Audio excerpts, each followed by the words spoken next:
بسم الله الرحمن الرحيم ওয়ালাইকুম আসসালাম ওয়া রাহমাতুল্লাহি ওয়া বারাকাতুহু। জি, মোহাম্মদ সাইদুল ইসলাম ভাই বাংলাদেশ থেকে জানতে চেয়েছিলেন, একটা হাদিসের বরাত দিয়েছেন আর আপনি এখানে 4টি প্রশ্ন করেছেন।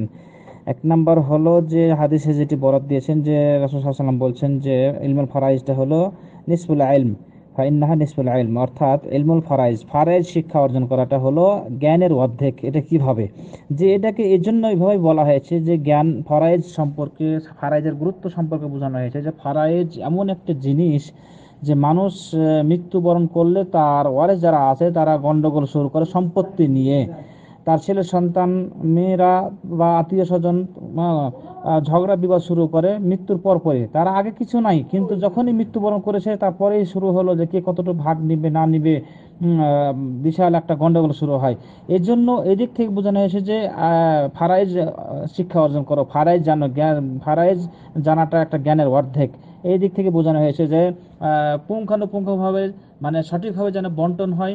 আর এই বন্টনের জ্ঞানটা তোমরা জানো, যাতে করে কোন ব্যক্তি মৃত্যুর পরে গন্ডগোল না লাগে, ঝগড়া বিবাদ না লাগে, সম্পত্তি নিয়ে বাড়াবাড়ি না হয়। এই দিক থেকে গুরুত্ব বোঝানো হয়েছে, এই জন্য এটাকে নিসফুল ইলম বলা হয়েছে। আরও কিছু কারণ আছে, তো যাই হোক এখানে আমি আর বলছি না। আর দ্বিতীয় প্রশ্ন ছিল আপনার আয়াতুল কুরসির ফজিলত। জি, আয়াতুল কুরসির ফজিলত অবশ্যই আছে। রাসূল সাল্লাল্লাহু আলাইহি সাল্লাম বলছেন যে কোনো ব্যক্তি মৃত্যু মানে জান্নাত যাওয়ার জন্য বাধা হলো, যে ব্যক্তি প্রত্যেক ফরজ নামাজের পর আয়াতুল কুরসি পাঠ করবে সেই ব্যক্তির জান্নাত যাওয়ার জন্য শুধুমাত্র বাধা হলো আল মাউত, মৃত্যু। মানে মৃত্যুবরণ করলেই সে জান্নাতে, যদি তার আমল আখলাক সবকিছু ভালো থাকে তাহলে মৃত্যুবরণ করলেই সে জান্নাতে। এই কথাটা বোঝানো হয়েছে যে আয়াতুল কুরসি যে ব্যক্তি প্রত্যেক ফরজ নামাজের পর পড়বে সেই ব্যক্তির জান্নাতে যাওয়ার বাধাই হলো মৃত্যু, মানে মৃত্যুবরণ করলে সে জান্নাতে যাবে।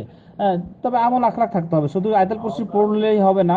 অন্যান্য আমল নাই, নামাজ রোজা নাই, আয়াতুল কুরসি পড়লেই কি হবে? তাও না, মানে নামাজ রোজা সবকিছু ঠিক রাখতে হবে, তাহলে এই আয়াতুল কুরসির ফজিলত কাজে লাগবে ইনশাআল্লাহ।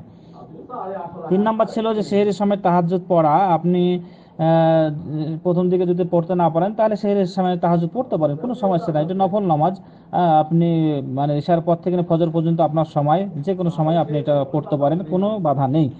আর একটি ছিল যে সেজদায় দোয়া করা, যে সেজদায় যে কোনো দোয়া, বাবা মার জন্য বা অন্যের জন্য দোয়া, কল্যাণের জন্য দোয়া করা যায় কিনা, যেহেতু আল্লাহর নিকটবর্তী হলো সেজদা।